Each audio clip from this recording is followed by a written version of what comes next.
ধন্যবাদ।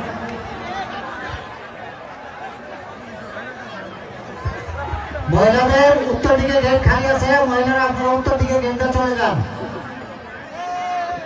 বিশৃঙ্খলা করবেন না। এখানে আইন প্রয়োগকারী সংস্থা ও আইন শৃঙ্খলা বাহিনীর সদস্যরা রয়েছেন, আপনাদের বিরুদ্ধে প্রয়োজনে আইনগত ব্যবস্থা গ্রহণ করা হবে। উত্তর দিকে গেট দিয়ে মহিলারা যারা আছেন আপনারা চলে যান। ভালো একটা অনুষ্ঠান কিভাবে সমাপ্তি হলো দেখো।